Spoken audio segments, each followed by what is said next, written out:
So good morning, everyone. Thank you for joining us today. My name is Keith. I'm the Chief Exec of the Young Camden.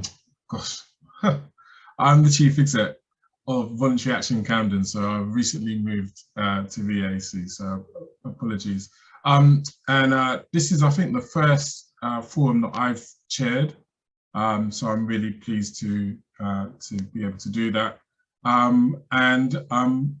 It's great to have so many people interested in the different topics that we're going to discuss. I think some really important discussions. So I'm just going to run through the agenda and then we can kick off. So the first thing that we're going to discuss is a new initiative which has been sponsored by Government Department, and it's around trying to increase the uptake of the COVID-19 vaccination, but vaccination in general in Camden. So I'm going to give you a background into that initiative, and then Donna's very kindly offered to facilitate a discussion about a new grant program that we're hoping to launch very soon. And then hopefully we'll be joined by John Muir, who is the head of the community partnership team in Camden, and he will hopefully give us an update on the borough's response to the Ukraine crisis. And then we're going to ask Sam to give us an introduction into a new initiative around how we might support organisations with some of the costs associated with managing a building or community centre. And then if we have any time, the floor is open for anyone to share any updates that they might want to. So yes, so I thought we might, hopefully everyone's had breakfast this morning. I thought we might use the chat function to list any breakfasts that you have that was exotic. We'll try and find the most exotic breakfast by the end of the session. So if you could use the chat bar and just say what you had for breakfast this morning, yeah, that would be really nice to see. I'll put mine first, and then you can join afterwards. So I had.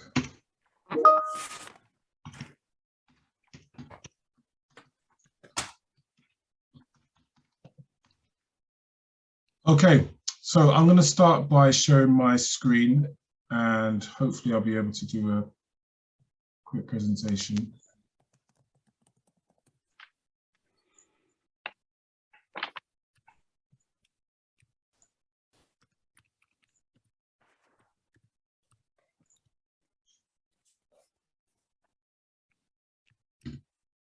So,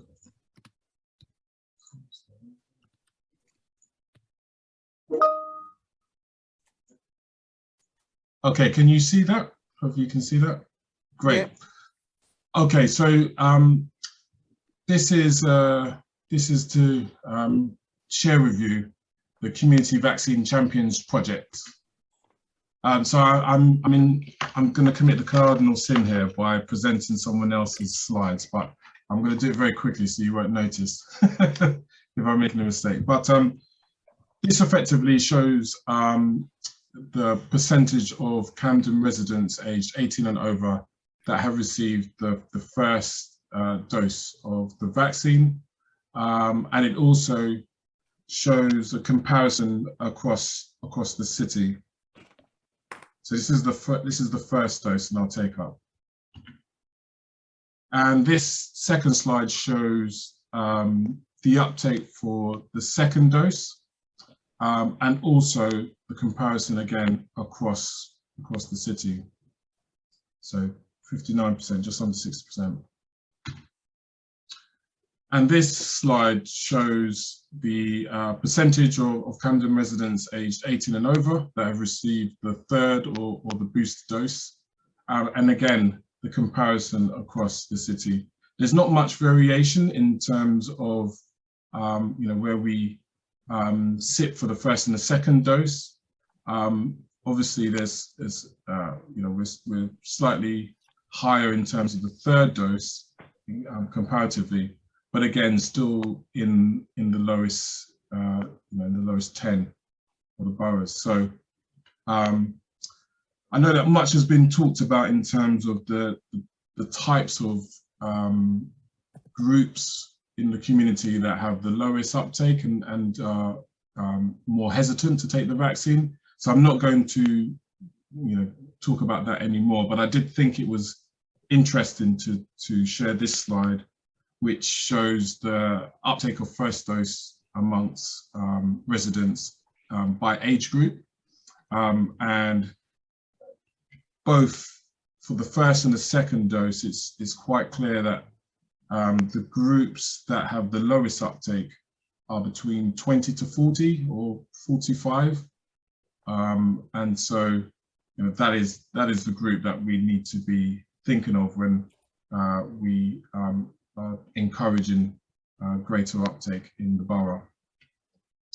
So this slide just reiterates that point, and as I said, it says that it shows that you know, the age group that I was, you know, we're most concerned about is the 20 to 40/45.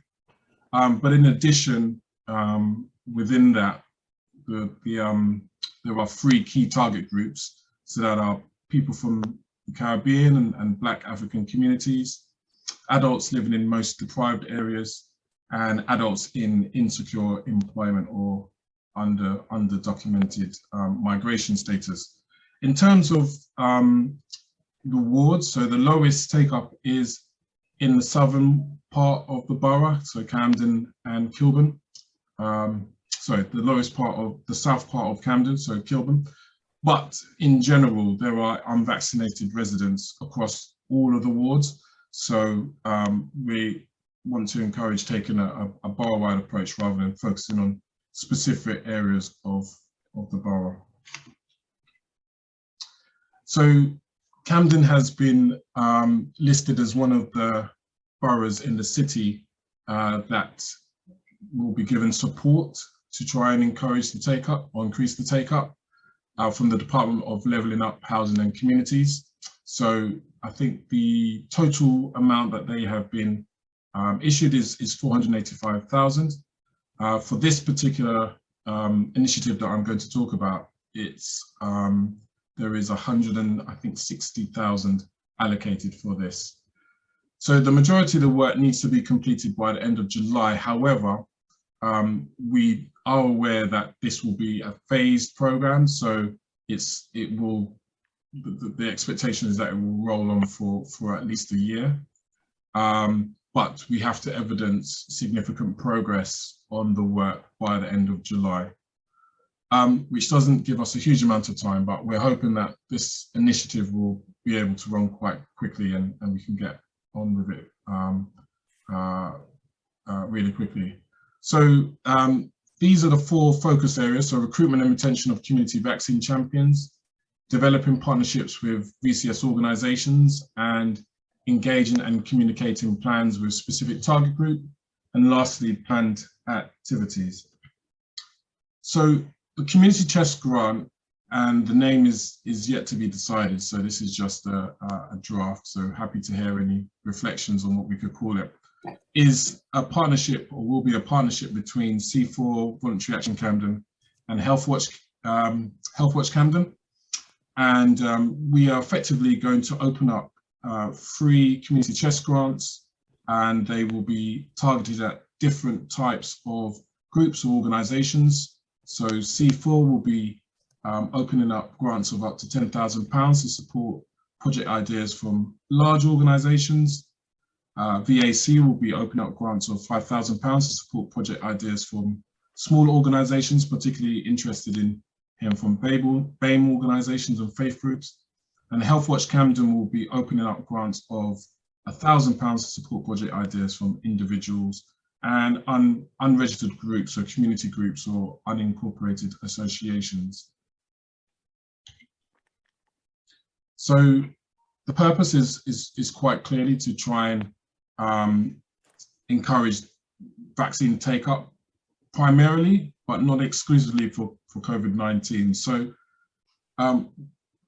So we've been given almost license, I suppose, to expand the focus of this community chest grant to look at things like the uptake or the low uptake of other vaccinations within Camden, or to look at things on the impact of long COVID. So there is a bit of freedom in terms of what we decide to focus on, but primarily the idea is that we try and encourage the take-up of the COVID-19 vaccination. And as I said, it's particularly focused on unvaccinated populations and those 3 particular groups. So who can apply? Any Camden-based organisation can apply. Any Camden-based community organisation can apply, or group or local residents. For example, if you're a community centre or you're a resident association, community group, faith group, individual, you can apply for this grant. And the aim is for us to provide you small to medium grants. And what I think is really important about this approach is that we're really keen to hear ideas from people that are close to the community, and maybe already having these conversations with people that are residents that are concerned about the vaccination, have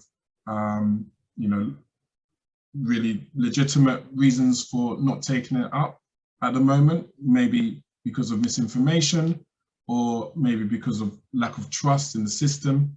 So we're really keen to hear how you and others might be able to try and break that barrier down, and might be able to reach those unvaccinated residents. We've been given assurance that this, even if one person is reached through this program, it will be seen as a success. So we haven't been given any specific targets, but I think the idea is that we just kind of accelerate the good work that we've been doing, try and attract or try and reach those communities that we haven't been able to reach as of yet.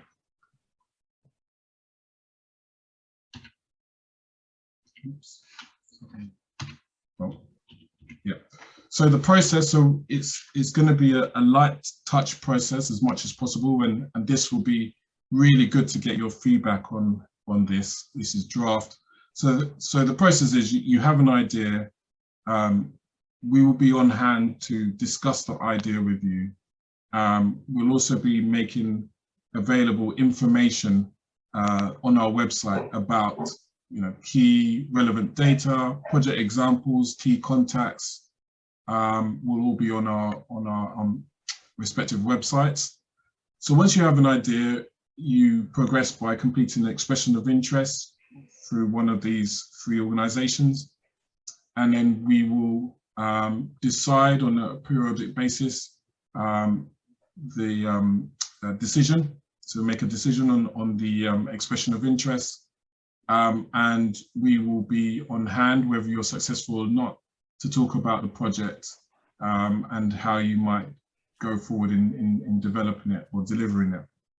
If you're not successful, we will, as I said, we will work with you to make some necessary amendments to the expression of interest, but we want to try and encourage as many successful applications as possible. And then once you have been awarded, then you can progress. And again, we'll still be on hand to help you through the delivery of your project idea. There will be a due diligence process. Obviously, that will be dependent on the type of group or organization you are. So if you're a large organization, then you may be expected to complete safeguarding policy, bank statements, sign a declaration, public liability, and so on. Obviously, if you're an individual, that due diligence process will be slightly less, because obviously you won't have certain documents, but nevertheless, we will still do some sort of due diligence just to ensure that the program is of a high quality, the projects are high quality, and yeah, we don't face any difficult issues in terms of the delivery. Now, these dates are indicative because we're still working through the plan, but the idea is that applications will open in April, and the deadline for the first role or first phases will be May, and then applicants will be contacted by grant holders. This is to be confirmed by each organisation, and a delivery period. As I said, the expectation is that the majority of projects will be delivered by July. However, we do know that this will be a rolling program, so up to a year. So that, again, the next phases is yet to be decided, but we want to try and encourage as many projects as possible now. And we'll look at what happens in phase 2 at a later date. So I'm going to finish there, stop sharing my screen. And just before I ask Donna to facilitate the discussion, just wanted to know if there were any particular questions that I can pick up now.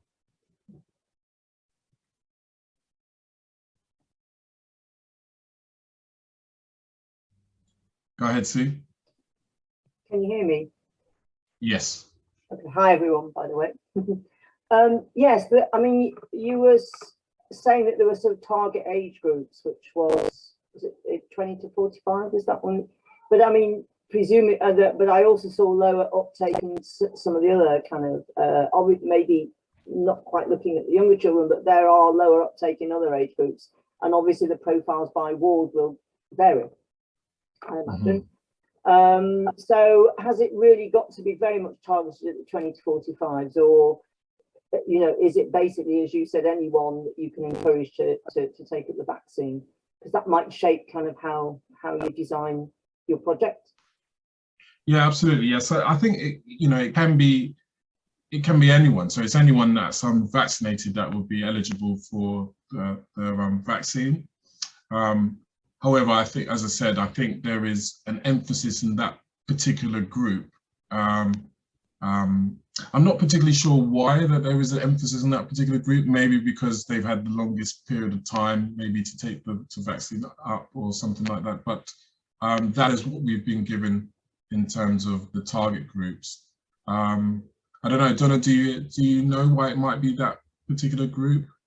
I think what you're saying, I mean, obviously it's taken a while to get back to the people who are younger to get the vaccine. That's taken longer, and you don't have that whole, I mean, one of the things we've just found is the feel-good factor has gone about going and having your vaccine from those early campaigns. So that's all sort of died off. So there's no big fanfare about, you know, the motivation is sort of different. And I think Omicron, the messaging around Omicron being like a cold doesn't help. There are all sorts of things.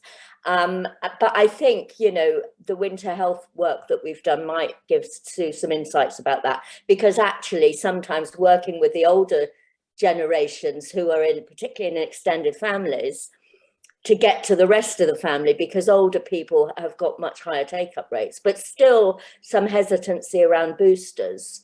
So, you know, it's about getting that, you know, you could look at the thing as whole families, or, you know, peer pressure in communities, that kind of thing. So I think age, yeah, it is, like you say, going to be different in different wards and different communities. So how you can get to the people who don't have the vaccine. I mean, just on another sort of note as well, because I'm noticing that people are now getting COVID for the second or even third time. I personally have had it once, you know, and I wonder whether sort of that's another factor as well. Oh, I've had COVID. Depending on your experience, of course, and it can be different. Who knows what variants are around? But I think that is also a factor. Is that you're right with the Omicron one? People, it's a bit like a cold, and you know, why do I need to bother? I mean, cynically looking at it, that age group is possibly one of the motivating factors would be that they want a passport to go abroad for holidays for the first time in 3 years or whatever. But I think that's the case, is that you're right. There's several things that have maybe factors that have got to be that people are maybe thinking, well, do I really need this? And then they don't. So I think that's the issue is, yeah, I think it's maybe having a lot of information about you can still get this and it can still do this, you know, long term or behind the scenes, this can still be the effect that it has on you. So I think it would be helpful to maybe have you know, the information and it's almost like a marketing project, isn't it, to get to actually you know, find very good information to actually encourage people to take it up, I think, realistically. Yeah, I think the challenges that you've described are really yeah, they're really apparent. So it is quite clear that the communication around this, the public communication around this has changed. And that, you know, there is a feeling that we're at the end now, and really, if you haven't taken it yet, why would you take it now? That is a significant challenge. I think that's probably one of the reasons why we want to extend this to also looking at, you know, the impact of long COVID, because you know we are finding more and more information about the impact of long COVID and, you know, the impact it has on your brain and so on and so forth, and long-term health issues. And so I think, you know, and in terms of messaging, that may be something that we can use to try and, you know, I guess to try and emphasize the importance of the vaccination at this stage. So yeah, I think you know, having a repository of information on our website which has all the relevant data and the key messaging and everything like that will be really essential, I think, for people to think of ideas and projects. But I think it can be, you know, I think we can continue to do what we've been doing, you know, having events, you know, having the vaccine bus appear at different places, you know, signposting to the walk-in clinics, you know, having community conversations and tea and coffee events and things like that. I think it's a case of, you know, just continuing, you know, the really good work that's been going on already. But you know, we're really keen, I suppose we're really keen to see if there's anything that we haven't been doing yet or haven't done yet, that might really, you know, get through to certain groups or reach certain communities that we haven't been able to do so far. Is there any questions before I move on to Donna? No. Okay, Donna, do you want to go ahead?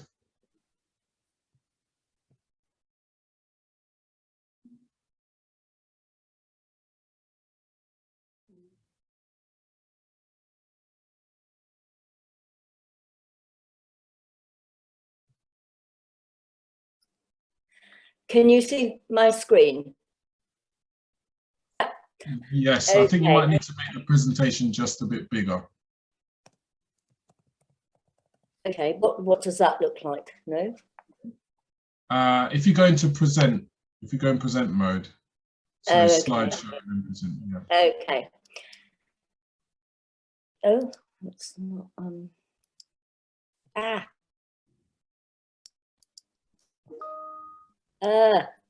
sorry. Everything else is coming up on my screen now.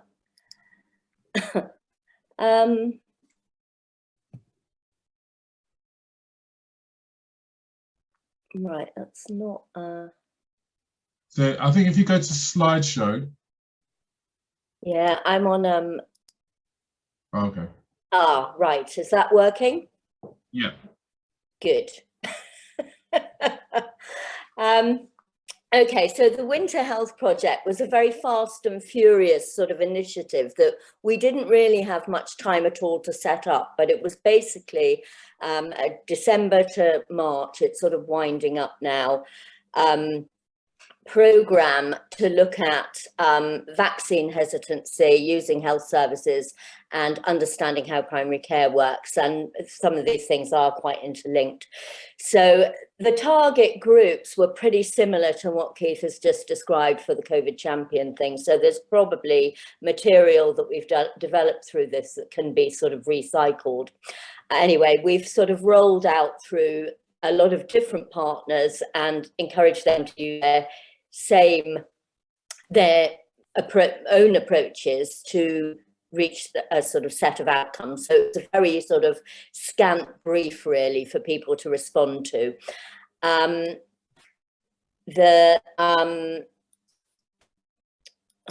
Now my slide isn't changing. Sorry, this is hopeless. Some of our partners, Emoja, Life After Hummus, Health Watch, we work with young health champions, peer support groups, and our own sort of front door to social prescribing to have conversations with people. So we try to use existing infrastructure to sort of reach people. So things like, you know, food distribution is a really good way to get to a lot of people, and add on conversations to the normal day-to-day sort of activity around food banks or food projects. And again, social prescribing similarly. So the work was a combination of messaging. We've developed quite a bit of audio messaging with quite clear, up-to-date information from the NHS. VAC's YouTube channel, which can be found on our website, people can get access to those. So these things can be reused. And they're sort of backed up with information about where this came from, where this messaging came from, or where you would go for support. So there are still ongoing surveys in some communities, interviews, guided conversations, all that kind of thing. So one example, so guided conversations with residents who were coming through social prescribing referrals. Out of 54 residents, there were 40 of those people that were, we could say, vaccine hesitant. Amongst those people, only one of those people was anti-vaccination. That was mainly actually older people who were confused by the booster because they were turning up and finding a different vaccine. So again, Sue, that might kind of give you some context here. A lot of finding the people who are not vaccinated in one place so far has been quite difficult. People are sort of spread across the borough in all sorts of different communities. So there have been surveys and doorstop interviews with families in the south of the borough where there is quite low take up, but actually the organisation we work with to do this are actually quite assertive about people getting the vaccine. So it's difficult to see what people are actually responding to. And certainly what we found through this is that some community leaders and a lot of peer conversation in some communities is actually quite assertive about their peers or their communities getting the vaccine. So there isn't one size fits all, but what the peer conversations are really, really powerful. So if we can get the good messaging through the peer conversations, one of the things we were looking at with this, then that was where a lot of the bad messaging was coming from. So we're still waiting to hear from the surveys that Emoja are carrying out, which will probably show us some quite different things as well. And we should get that by the end of the week. So the main things that were coming through, and this has sort of stacked up through every bit of work done in every different way. The kind of things we're hearing are pretty much the same across the board. So the apathy, confusion and exclusion related to the vaccine. So where to go, people who feel excluded or who can't get out to a vaccine centre, and confused messaging, particularly pregnancy and reproductive health. And I'm sure this isn't news to anyone really. What we haven't come across, as I said, is the anti-vaccination stance. It's much more about hesitancy and confusion and apathy, because as I said previously, that kind of feel-good factor or event going to get vaccinated has disappeared. Alongside, there are the things that people sort of are raising as their biggest issue at the moment are challenges that are about the wider determinants of health, not about the vaccine and not about specific health conditions, but about the cost of living and poor housing conditions, housing repairs. I mean, this is huge. This seems to be what all the peer support group conversations kicked off with. Then the barriers to accessing health services. The people who've been involved in this work are having difficulty accessing GP appointments and feel they're being sent around in circles. So then they give up quite quickly. The 111 service, so information is being given out about how to access services and it doesn't work. So people stop. And then just an exclusion of people with disabilities specifically, which has built up since the beginning of the pandemic, really. So the accessing primary care services is not the same for everyone. What we've also found is that people who are very confident and usually in higher income groups and very, I would say, knowledgeable about the health service can get GP appointments and they know how to use the system. But most of the people we're talking to most of them have, within the work that's been done so far, have English as a second language. That is a much bigger thing we found than, say, ethnicity. Not being able to navigate health services falls down at the first, obstacle. If your language skills you can't cope with, the complexity. So the questions it's raising for us at the moment is the vaccine hesitancy that we're seeing linked also does it also have a link with the difficulties the groups we've been talking to are having accessing health services generally? So is that the same? We have had some anecdotal evidence about people going to vaccine centres and not being able to get misunderstood, for example, so giving up and going away. So it's like that front door for health services is not good at accommodating diversity.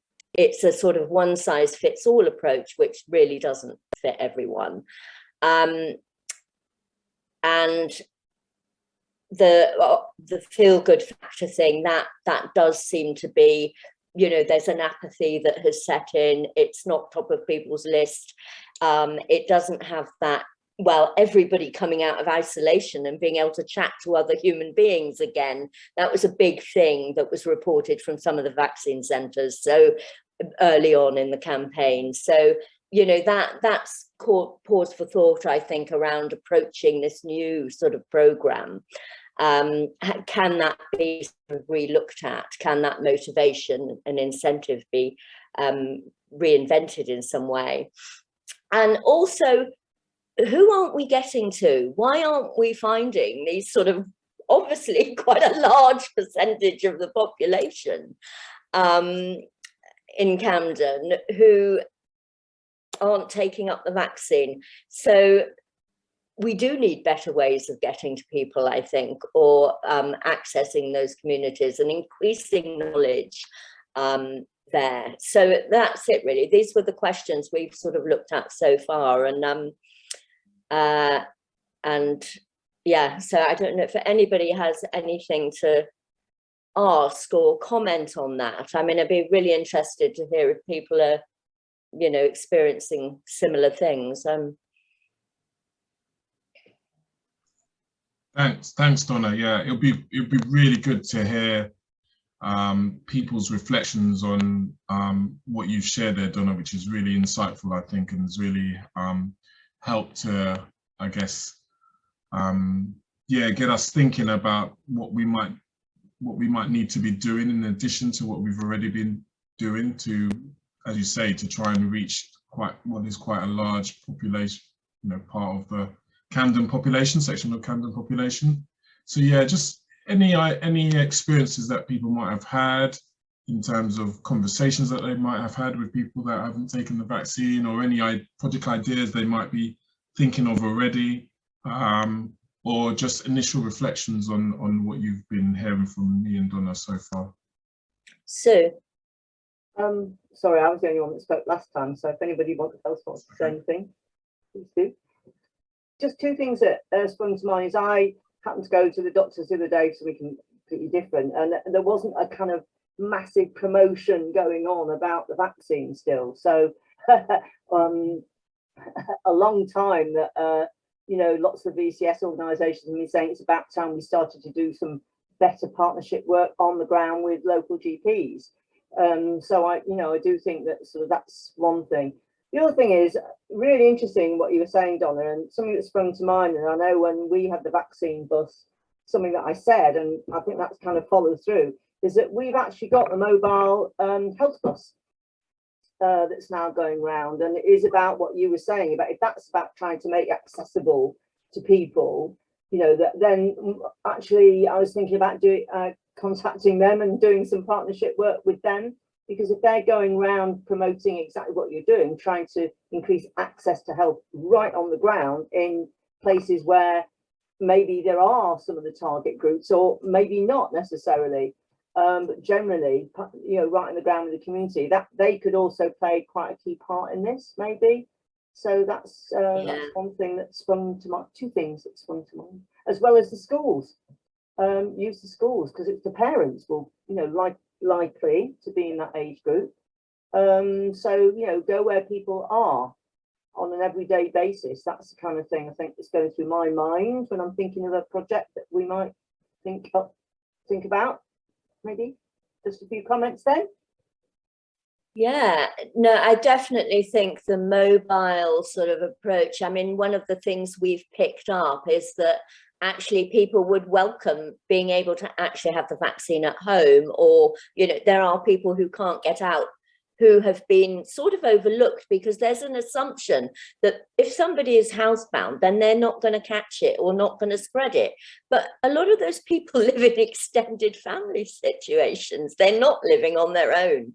So I think we've been actually collecting names to give to pass on to the NHS so that they have home visit teams, so they could go and do that. So I think it's knowing where to tap into those sorts of resources as well. And certainly I think partnerships with something like, we know mobile health initiatives have worked before, particularly, when they've gone around community projects, that kind of thing, for different things. So I think there's certainly things we can look at that have worked and build on for this, as well as trying to identify new ways of getting to different communities. And yes, finding out where a lot of these people are. I mean, we so far through this project, even though it's been a very short project, we don't really know where they are, I would say. Does anybody else have Dr. Hamba? Yeah, hello. Thank you, Keith, for your brilliant presentation about the new initiatives on COVID. You gave us the percentages of the residents of Camden who had the first boost, the first dose and the second dose. But you didn't tell us the percentages of people who died in Camden for the impact of COVID, and those who surviving or came out from hospital due to COVID pandemic. Thank you. Sorry, I didn't. There were quite a number of slides I didn't present, just because I was going to include them in the information pack that we put on our website. But absolutely, we can make sure that we include all of those statistics in there. So as much information as you need to decide, how to, develop and deliver a project, then we can put that on our website if it's of use. So we can absolutely share those percentages with you. I think Rachel also had her arm up as well. Okay, thank you. Hiya. Hi. Just for some context, sorry, I'm in the middle of Angel and my headphones are appalling. My name's Rachel Wolfe. I run a charity that is a storage unit for homeless people, so working in the homelessness sector. And in 2021 and 22, I've been leading on the Camden vaccination programme, like a grassroots programme for homelessness vaccinations. I will give you some more information, Keith, on that probably, so you can send it round in case there are people in those communities who are living in vulnerable housing that you guys are working with, or who would count in inverted commas as people experiencing homelessness.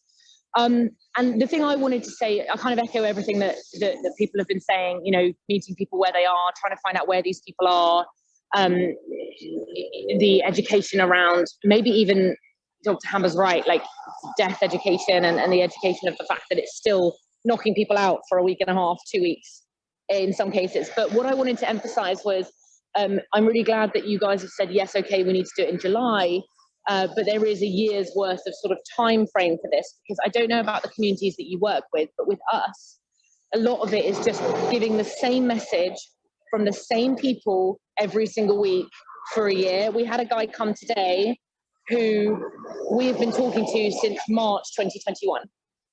And he got vaccinated this morning, which was fantastic, but it meant that it took a consistent message for a long, long period of time. And I think people don't see it as a priority, and they might start to see it as a priority later on down the line, or they just forget. And there is something to be said, not in a hounding, harassing way, but just in a sort of gentle reminder that we're still here, it's still a thing, it's still affecting people, it's still killing people, particularly for my guys on the street, it's very serious.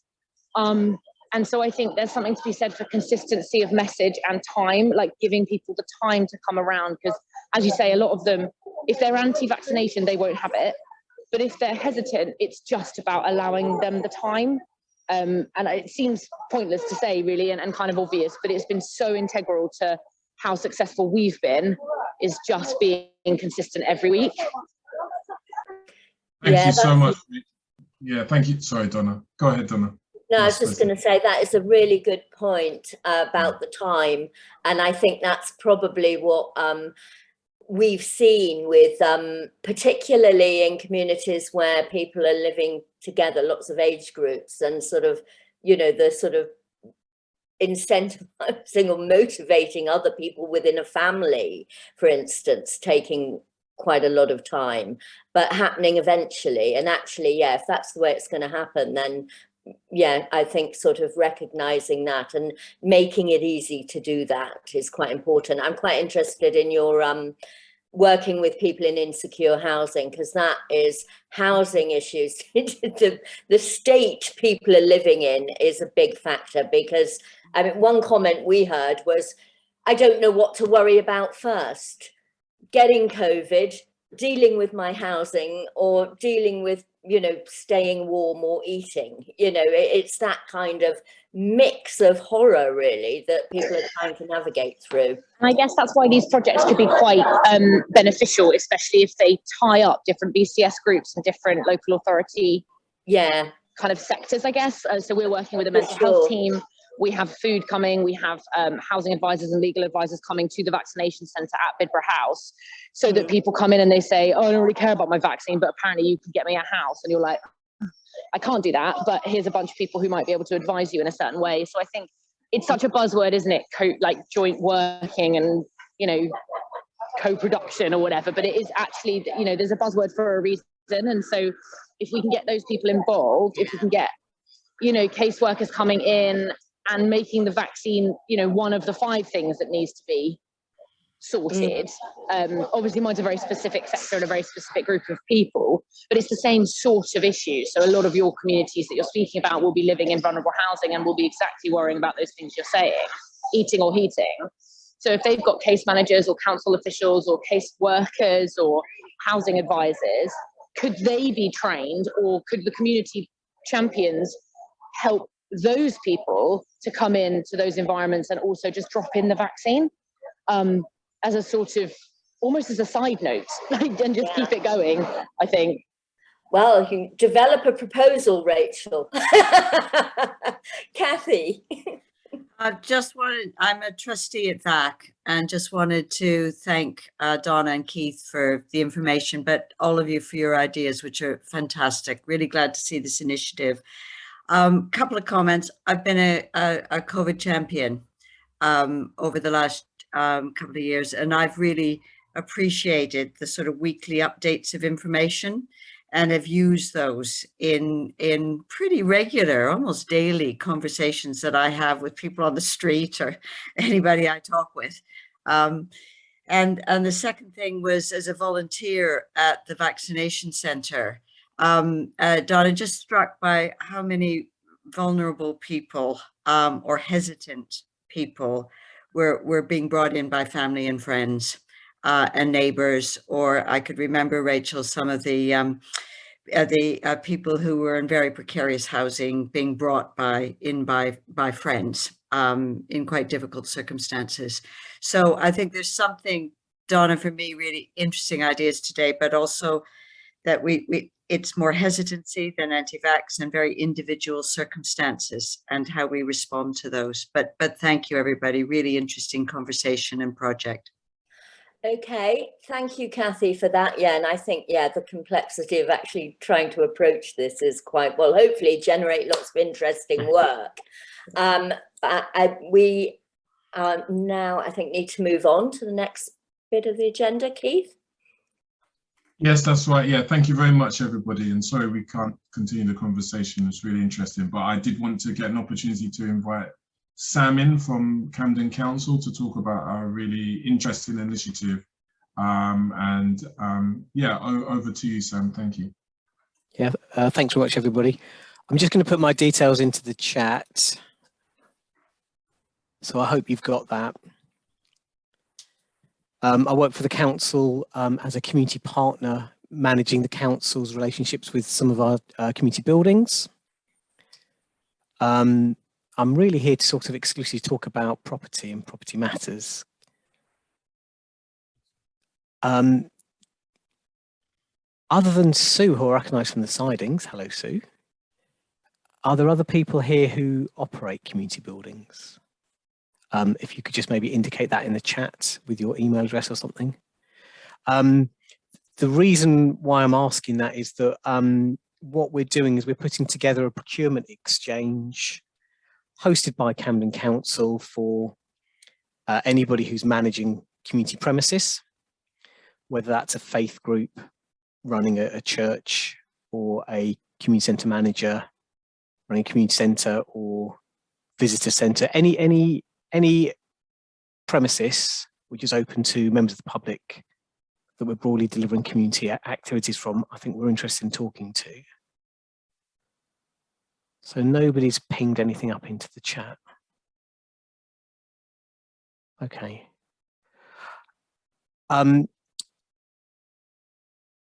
Okay, well, I don't need to talk. I don't need to take your time in that case, if I'm absolutely honest.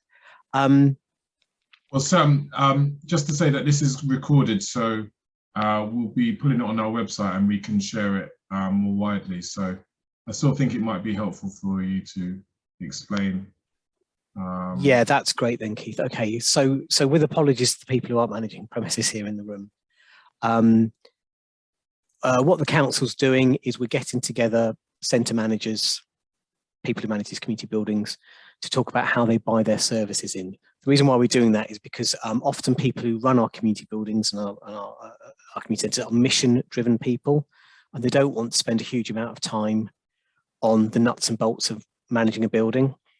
Now, if you're not aware of it, there's a huge amount of legislation about running a public building.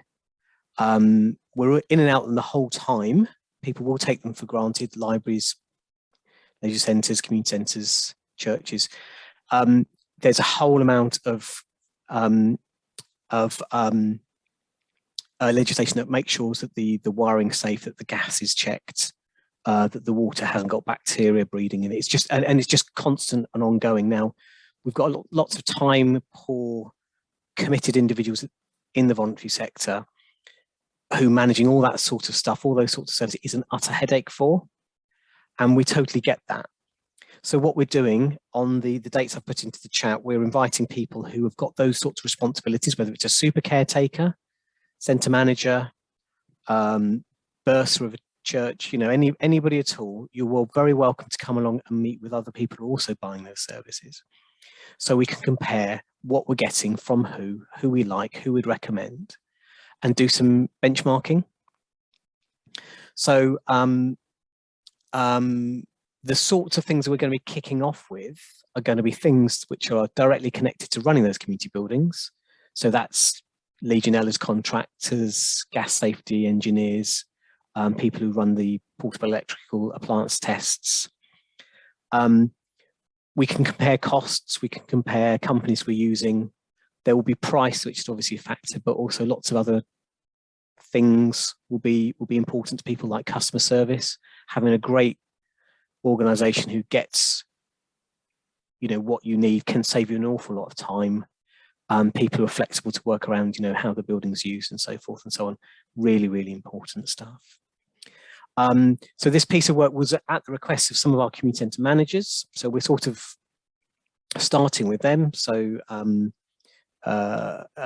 they're going to be, if you like, our key audience, but anybody who's anybody would be very welcome to attend. And that would include trustees. We just ask that, you know, you are somehow connected to a community building, be able to sort of engage with the benchmarking side of things. It just won't work if everybody's there for interest. We need people to be able to comment on contracts, purchasing and so forth. So that's the plug for that. Just as a, does anybody have any comments about that? Yeah, sorry, I can't find my hand. At the end of your arm. I just wanted to ask about organised groups who are in quite, I mean, small buildings, you know, like that were commercial property, actually. We seem to have quite a few of those now, because Camden has made quite a lot of, you know, what were previously retail and stuff available to community groups who are now sort of managing some of those buildings. Is that relevant to those as well? Yeah. They're quite small operations, but yes, I mean, yeah, the legislation applies to everybody, so small or large. If you've got a legal responsibility, or you're unaware of your legal responsibility, come along and ask some questions on it. Some people aren't always aware of what legislation does apply to community buildings. So we've got a sister event taking place, and that's going to be, again, it's in the chat. It's a 2-hour seminar which introduces people to the law of running a community building, and that's put on by the lovely people at the Ethical Property Foundation. So if it's been recorded, a little shout going out to them, great bunch of people. And that's the 30th of March, 12:30 to 1:30. And sorry, I tell a lie. That should read the 7th of April. I'll amend the chat. The procurement exchange is the 30th of March. Charities, Property in the Law, Ethical Property Foundation, that's on the 7th of April. And I know that because it clashes unforgivably with Camden and Islington Volunteers Fair, to my shame. I wasn't aware of it. Any other questions? I think, yeah, I Hello, think Sue. Rachel might have put her hands up, but she's taking it down now, so I don't know if that was intentional. I'll go second. Oh, it was semi-intentional, just asking whether we're a Pan London service. We have a property that we've been given in Camden, and we have a property that we manage and lease in Hackney. And Sam, I was just wondering if you'd be happy for me to come on to that second training event, even though we don't lease or pay for property in Camden. Absolutely, I'd be very happy. The more the merrier. Yeah, we are really about spreading the word about making sure that your buildings are safe. And if you do have any particular questions, just do get in touch. Yeah, be very happy to help. Sue, did you? Well, as you noted at the beginning of before your presentation, yes, Sidings is one of many community centres and other VCS organisations managing a building. So I haven't put anything in the chat, and I don't really want to, because there's a rather long list, as we all know. I think what you said is interesting about people running centres, VCS organisations often being mission driven. The reality of it is you have to then also make sure that you're compliant. And that is it's ongoing, and the things that crop up every day or every what have you. And I think I suppose it's just a factor, and I'm obviously we'll say more of our bit on the whatever it is of March and April, but it is a time, that has to, I think it's sometimes not recognised enough that the complexities and the time and the knowledge actually that has to go into knowing how to have a safe, compliant community building. And which also translates into safety for people at the same time. It's massive, and it's a massive time factor. And I do think that overall, when that is not always recognised, as well as it being a massive cost. We spent over £5,000 this year just making sure that we had our fixed electrical wiring done, and it's a massive extra cost. And I think it's things like that, and it's also the state of the buildings. It's all part of that whole rental and leasing situation, and it does merge and it does integrate. And I don't want to talk too long about it now, but one of the things that, it'd be quite nice to have some kind of centralized ideas, templates, what have you, because the amount of time I've had to spend sometimes just creating various policies and what have you. And yes, I can use various other VCS infrastructure organizations to get them. It's time factor is certainly something, and that might be something that we might want to consider. Just like Keith was talking about having a repository of information for the vaccine champion, maybe a repository of information that people, at least say maybe who are new to it, that come in and not really managed the building before, might be able to go to. So suggestion. Thanks, that's so. Yeah, as a former community centre manager myself, absolutely hear what you've said. Every word of that is absolutely true, and it's a driving force of this particular initiative. Yeah. So I'm afraid we've come to the end of the forum. Thank you very much, everyone, for your contribution and for being here. As I said, the recording will be on our website, and we can share the link as well, as well as the presentations and key contacts for you. But thank you, and have a good rest of the day. Take care, everyone. Bye. Thanks, everybody. Thanks, Keith. See you soon.